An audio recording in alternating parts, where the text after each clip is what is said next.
ಈ ನಮ್ಮ ಅಂಬೇಡ್ಕರ್ ಅವರ ಸಂವಿಧಾನವನ್ನು ಅನುಸರಿಸಿ ಅಧಿಕಾರಕ್ಕೆ ಬಂದಿದ್ರು ಕೂಡ ಅವಮಾನ ಮಾಡುವಂಥದ್ದು ಕೇವಲ ಅದು ವ್ಯಕ್ತಿಗತ ಅವಮಾನ ಅಲ್ಲ, ಈ ದೇಶದ ಬಹುಸಂಖ್ಯಾತ ಶೋಷಿತ ಸಮುದಾಯಗಳಿಗೆ ಅವಮಾನ ಮಾಡಿದಾಗೆ.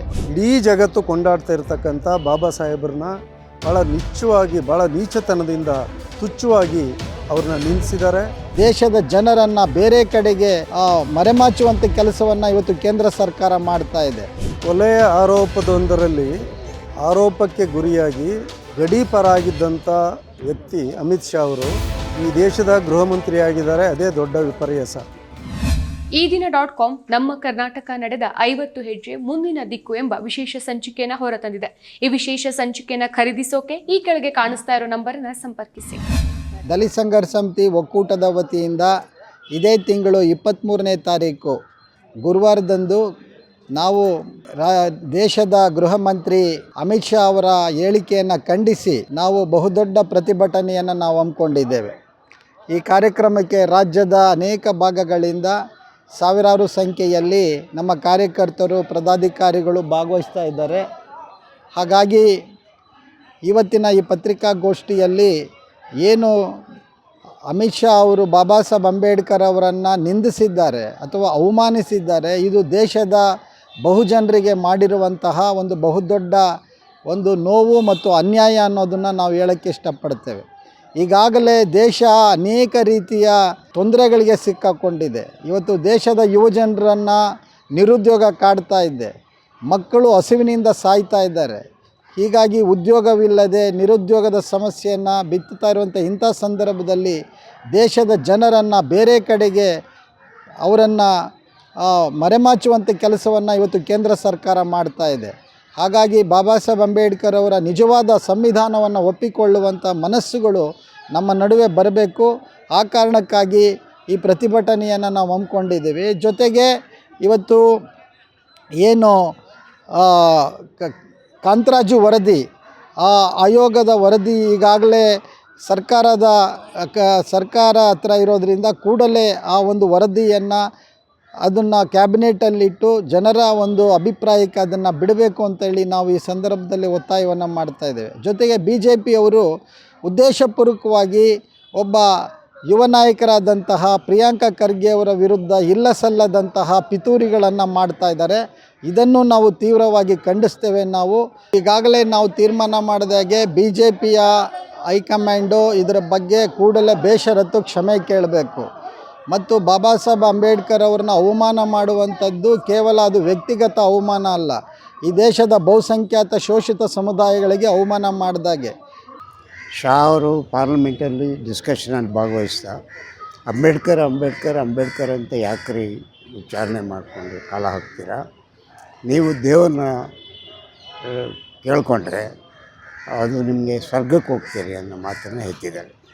ಅಂಬೇಡ್ಕರ್ ಅವರು ನಮ್ಮ ದೇಶದ ಸ್ವತಂತ್ರ ಚಳವಳಿಯಲ್ಲಿ ಇದ್ದವರು, ಇಡೀ ದೇಶದ ಒಟ್ಟು ಚರಿತ್ರೆಯನ್ನು ಅಧ್ಯಯನ ಮಾಡಿದವರು, ಸ್ವತಂತ್ರ ಚಳವಳಿಯನ್ನು ಅಧ್ಯಯನ ಮಾಡಿದ್ದಷ್ಟೇ ಅಲ್ಲದೆ ಇಡೀ ಪ್ರಪಂಚದಾದ್ಯಂತ ಅಧ್ಯಯನ ಮಾಡಿ ಸಂವಿಧಾನವನ್ನು ಅವರು ನಮಗೆ 27 ನವಂಬರಲ್ಲಿ ಕೊಟ್ಟಿದ್ದಾರೆ. ನಮಗೆ 47ರಲ್ಲಿ ಆ ಸಂವಿಧಾನದ ಅನುಸಾರ 2 ವರ್ಷಗಳ 9 ತಿಂಗಳ ಕಾಲ ಎಲ್ಲ ದೇಶಗಳ ಚರಿತ್ರೆಯನ್ನು, ಸಂವಿಧಾನಗಳನ್ನು ಅಧ್ಯಯನ ಮಾಡಿ ನಮ್ಮ ದೇಶಕ್ಕೆ ಯಾವ ರೀತಿಯ ಸಂವಿಧಾನ ಕೊಟ್ಟರೆ ಇಡೀ ಶೋಷಿತ ಸಮುದಾಯಗಳು ತಮಗೆ ಗೌರವ, ಘನತೆಯಿಂದ ಮತ್ತು ಸ್ವತಂತ್ರವಾಗಿ ಬದುಕೋದಕ್ಕೆ ಸಾಧ್ಯ ಇದೆ ಅನ್ನೋದನ್ನು ಮನದಟ್ಟು ಮಾಡಿಕೊಂಡು ಬುದ್ಧನ ಹಿನ್ನೆಲೆಯಲ್ಲಿ ಸಂವಿಧಾನವನ್ನು ಸೈಂಟಿಫಿಕ್ಕಾಗಿ ಅನಲೈಸ್ ಮಾಡಿ ಅದನ್ನು ಇಂಬೈವ್ ಮಾಡಿಕೊಂಡು ಅವರ ಸಮಾನತೆ, ಸ್ವಾತಂತ್ರ್ಯ, ಭಾತೃತ್ವ,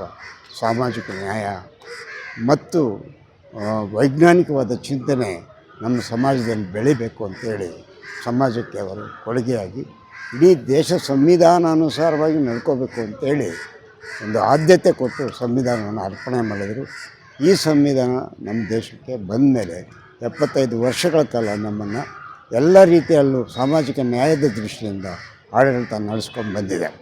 ಆದರೆ BJP ಮತ್ತು ಸಂಘ ಪರಿವಾರ ಅಧಿಕಾರಕ್ಕೆ ಬಂದ ಮೇಲೆ ಯಾವ ಸಂವಿಧಾನವನ್ನು ಅವರು ಇಂಪ್ಲಿಮೆಂಟ್ ಮಾಡ್ತಾಯಿದ್ದಾರೆ, ಈ ನಮ್ಮ ಅಂಬೇಡ್ಕರ್ ಅವರ ಸಂವಿಧಾನವನ್ನು ಅನುಸರಿಸಿ ಅಧಿಕಾರಕ್ಕೆ ಬಂದಿದ್ದರೂ ಕೂಡ ಅವರು ವ್ಯವಹಾರದಲ್ಲಿ ಮನುಧರ್ಮಶಾಸ್ತ್ರವನ್ನು ಅವರು ಇಂಪ್ಲಿಮೆಂಟ್ ಮಾಡೋದಕ್ಕೆ, ಅದರ ಮೊದಲ ಆದ್ಯತೆ ಕೊಡೋದಕ್ಕೆ, ಸಂವಿಧಾನವನ್ನು ಎಲ್ಲ ರೀತಿಯಲ್ಲೂ ಅವರು ಇಂಬೈಬ್ ಮಾಡ್ಕೊಳ್ಳೋಕ್ಕೆ, ಅದರ ಆಶಯಗಳನ್ನು ಮುನ್ನಡೆಸೋದಕ್ಕೆ ಆಗ್ತಾಯಿಲ್ಲ. ಹಾಗಾಗಿ ಕಾರ್ಪೊರೇಟ್ ಸಂಸ್ಥೆಗಳ ಒಂದು ತೆಕ್ಕೆ ಒಳಗೆ ಸಿಕ್ಕಾಕ್ಕೊಂಡು BJP ಸಂಘ ಪರಿವಾರ ಇಡೀ ದೇಶಕ್ಕೆ ಬೇಕಾದಂಥ ನಿರುದ್ಯೋಗ ಸಮಸ್ಯೆ ಆಗಿರ್ಬೋದು, ಆಮೇಲೆ ಬಡತನ ನೀಗಿಸುವಂಥ ಸಮಸ್ಯೆ ಆಗಿರ್ಬೋದು, ಅಸ್ಪೃಶ್ಯತೆ, ಜಾತೀಯತೆ ಮತ್ತು ಮೇಲು ಕೀಳು ಎಂಬ ಈ ಭಾವನೆಗಳಲ್ಲಿ ಏನು ಸಮಾಜದಲ್ಲಿ ಜಾತಿ ಪದ್ಧತಿ ಆಧಾರದ ಮೇಲೆ ಮುನ್ನಡೆಸ್ಕೊಂಡ್ಬಂದಿದ್ದರೋ ಈ ಎಲ್ಲವನ್ನು ಅವರು ಮತ್ತೆ ಪುನರ್ ಪ್ರತಿಷ್ಠಾಪನೆ ಮಾಡಿಕೊಂಡು ಅವರು ಮನುಧರ್ಮಶಾಸ್ತ್ರಕ್ಕೆ ಇಂಪ್ಲಿಮೆಂಟೇಷನ್ಗೆ ಸ್ಟೆಪ್ ತಗೊಳ್ತಾ ಇದ್ದಾರೆ. ಇದು ದಲಿತ ಸಂಘರ್ಷ ಸಮಿತಿ ಸುಮಾರು 50 ವರ್ಷಗಳಿಂದ ನಾವು ಕರ್ನಾಟಕದಲ್ಲಿ ಚಳವಳಿ ಮಾಡ್ಕೊಂಡ್ಬಂದಿದ್ದೇವೆ. ಇಡೀ ದೇಶ ವಿದೇಶಗಳಲ್ಲಿ ನಾವು ಅದರ ಪ್ರಭಾವವನ್ನು ಬೀರ್ತಿದ್ದೇವೆ.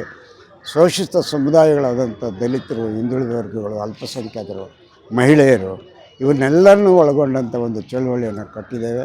ಸುಮಾರು 91ರಲ್ಲಿ ಲಕ್ಷಾಂತರ ಜನ ನಾವು ಒಂದು ಸಮಾವೇಶ ಮಾಡಿ ಇಡೀ ದಲಿತ ಚಳವಳಿಯನ್ನು ನಾವು ಮುನ್ನಡೆಸೋದಕ್ಕೆ ಬೇಕಾದಂಥ ಪ್ರಜಾಸತ್ತಾತ್ಮಕ ಆಂತರಿಕ ಪ್ರಜಾಪ್ರಭುತ್ವವನ್ನು ಮ್ಯಾನೇಜ್ ಮಾಡಿಕೊಂಡು ಸಮಾನತೆ ಕಡೆ, ಸ್ವಾತಂತ್ರ್ಯದ ಕಡೆ ನಾವು ಮುನ್ನಡೀತಾ ಇದ್ದೀವಿ. 23ನೇ ತಾರೀಕು ಇದರ ಮೊದಲ ಹೆಜ್ಜೆಯಾಗಿ, ಮೊದಲ ಚಳುವಳಿಯಾಗಿ ವಿರುದ್ಧ ಭಾಳ ದೊಡ್ಡ ಮಟ್ಟದ ಹೋರಾಟವನ್ನು ಮಾಡೋಕ್ಕೆ ಅಣಿಗೊಳ್ತಾ ಇದ್ದೀವಿ. ಈ ತಿಂಗಳ 23ನೇ ತಾರೀಕು ಕೇಂದ್ರ ಸಚಿವರಾದಂತಹ ಅಮಿತ್ ಶಾ ರವರು ಅಂಬೇಡ್ಕರ್ ಬಗ್ಗೆ ಅವಮಾನಕರವಾಗಿ ಎಲ್ಲ ಕುತಂತ್ರಗಳನ್ನು ಒಳಗಡೆ ಇಟ್ಕೊಂಡು ಅವರನ್ನು ಅವಮಾನಿಸಿರತಕ್ಕಂಥದ್ದು ಇಡೀ ದೇಶದ ದಲಿತರ, ಬಡವರ ಇವರೆಲ್ಲರಿಗೂ ಅವಮಾನ ಮಾಡಿದ ರೀತಿಯಲ್ಲಿ ಇದೆ. ಆ ಕಾರಣ ಅಂಥ ಅವಮಾನವನ್ನು ಸಹಿಸಲಾಗದ ನಾವು ದಲಿತರ ಸಮಿತಿ ಒಕ್ಕೂಟ ಇಡೀ ರಾಜ್ಯದಲ್ಲಿ ಈ ಥರದ ಒಂದು ದೊಡ್ಡ ಕಾರ್ಯಕ್ರಮವನ್ನು ಹಮ್ಮಿಕೊಂಡಿದ್ವಿ. ಆ ಕಾರ್ಯಕ್ರಮದ ಮೂಲಕ ಈ 23ನೇ ತಾರೀಕು ಈ ಪ್ರತಿಭಟನೆ ಮೂಲಕ ಅವರಿಗೆ ಎಚ್ಚರಿಕೆಯನ್ನು ಕೊಡ್ತಾಯಿದ್ವಿ. ನೀವು ತಿದ್ದುಕೊಳ್ಳದೇ ಇದ್ದರೆ ಮತ್ತು ಸಂವಿಧಾನದ ಅಡಿಯಲ್ಲಿ ಇರಲಿಕ್ಕೆ ಆಗಲ್ಲ ಅಂತಾರೆ, ಸಂವಿಧಾನದ ಅಡಿಯಲ್ಲಿ ಇರಲ್ಲ ಅಂತ ನೀವು ಒಪ್ಕೊಂಡು ಹೊರಗಡೆ ಬನ್ನಿ ನೋಡೋಣ. ಈ ಕರೆಯನ್ನು ನಾವು ಕೊಡ್ತಾಯಿದ್ವಿ. ಅಥವಾ ನೀವು ರಿಸೈನ್ ಮಾಡಿಬಿಟ್ಟು ಸಂವಿಧಾನ ಅಲ್ಲ, ನಾವು ದೇವರು ದಿಂಡ್ರು ಅಂತೇಳ್ಬಿಟ್ಟು ಒಪ್ಕೊಂಡು ಅದ್ರ ಮುಖಾಂತರ ನೀವು ಬನ್ನಿ, ಗೆದ್ದು ಬನ್ನಿ. ಅದು ಒಂದು ನಿಜವಾದ ನೀವು ರಾಜಕೀಯದವರು.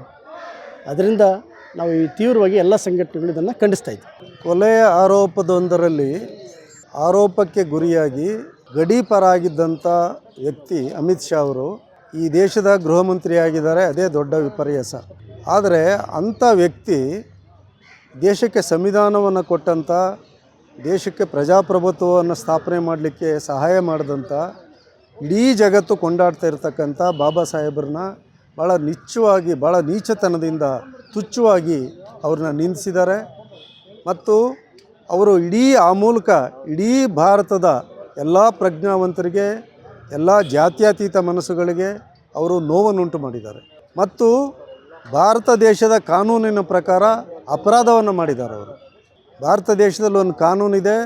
ಭಾರತದ ಯಾರ್ಯಾರು ದೊಡ್ಡ ದೊಡ್ಡ ವ್ಯಕ್ತಿಗಳಿದ್ದಾರೋ ಅವರಿಗೆ ಅವಮಾನ ಮಾಡಿದ್ರೆ, ದೇಶದ ನಾಯಕರಿಗೆ ಅವಮಾನ ಮಾಡಿದ್ರೆ ಅದನ್ನು ಶಿಕ್ಷೆ ಮಾಡಲಿಕ್ಕೆ ಭಾರತದಲ್ಲಿ ಒಂದು ಕಾನೂನಿದೆ. ಆ ಕಾನೂನಿನ ಪ್ರಕಾರ ಅಮಿತ್ ಶಾಗೆ ಇಷ್ಟರಲ್ಲಿ ಶಿಕ್ಷೆ ಆಗಬೇಕಾಗಿತ್ತು. ಅವ್ರನ್ನ ಸಂಪುಟದಿಂದ ವಜಾ ಮಾಡಬೇಕಾಗಿತ್ತು ಪ್ರಧಾನಿ ನರೇಂದ್ರ ಮೋದಿಯವರು. ಆದರೆ ವಜಾ ಮಾಡೋದಕ್ಕೆ ಬದಲಾಗಿ ಅವರ ಹೇಳಿಕೆಯನ್ನು ನರೇಂದ್ರ ಮೋದಿ ಡಿಫೆಂಡ್ ಮಾಡ್ಕೊಂಡಿದ್ದಾರೆ. ಅದರ ಅರ್ಥ ಏನಪ್ಪ ಅಂತಂದರೆ, ಈ BJPಯವರು ದೇಶದ್ರೋಹವನ್ನು ಅವರ ಮನೆ ದೇವರಾಗಿ ಮಾಡ್ಕೊಂಬಿಟ್ಟಿದ್ದಾರೆ. ದೇಶಕ್ಕೆ ದ್ರೋಹ ಬಗೆಯೋದನ್ನೇ ಅವರ ಒಂದು ಸಿದ್ಧಾಂತ ಮಾಡ್ಕೊಂಡಿದ್ದಾರೆ, ಅವರ ಮನೆ ದೇವರಾಗಿ ಮಾಡ್ಕೊಂಡಿದ್ದಾರೆ. ಹಾಗಾಗಿ ಆ ಅಮಿತ್ ಶಾನ ಸಂಪುಟದಿಂದ ವಜಾ ಮಾಡೋವರೆಗೂ ಈ ದೇಶದಲ್ಲಿ ನಾವು ಯಾರೂ ವಿರಮಿಸೋದಿಲ್ಲ. ಈ ದೇಶ ಎಲ್ಲರೂ ನೆಮ್ಮದಿಯಿಂದ ಬಾಳುವಂಥ ದೇಶ. ಇದು ದೇಶಕ್ಕೆ ಏನೇನು ಕೊಡ್ಬೋದಾಗಿದೋ ಎಲ್ಲವನ್ನೂ ಕೊಟ್ಟಿದ್ದಾರೆ ಬಾಬಾ ಸಾಹೇಬರು. ಅವರ ವಿರುದ್ಧ ಇವರಿಂಥ ಕ್ಷುಲ್ಲಕವಾದಂಥ ಟೀಕೆಗಳನ್ನು ಮಾಡಿ ಅವಮಾನ ಮಾಡುವಂಥ ಕೆಲಸವನ್ನು ಮಾಡಿದ್ದಾರೆ. ಹಾಗಾಗಿ ನಾವು 23ನೇ ತಾರೀಕು ದೊಡ್ಡ ಚಳುವಳಿಯನ್ನು ಮಾಡ್ತಾಯಿದ್ದೀವಿ.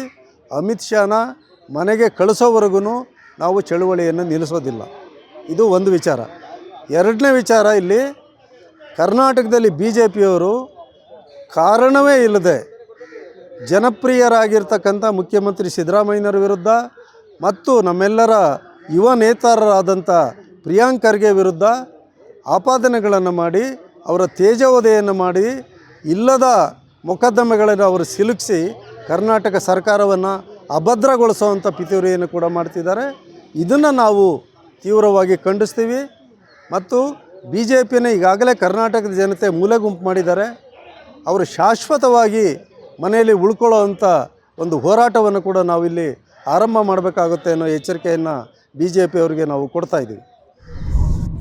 ಮತ್ತಷ್ಟು ವಿಶೇಷ ವಿಡಿಯೋಗಳನ್ನು ನೋಡಲು ಮತ್ತು ಹೊಸ ವಿಡಿಯೋಗಳ ಬಗ್ಗೆ ತಿಳಿಯಲು ಈ ದಿನ .com ಯೂಟ್ಯೂಬ್ ಚಾನೆಲ್ ಸಬ್ಸ್ಕ್ರೈಬ್ ಮಾಡಿ ಮತ್ತು ಬೆಲ್ ಐಕಾನ್ ಕ್ಲಿಕ್ ಮಾಡಿ.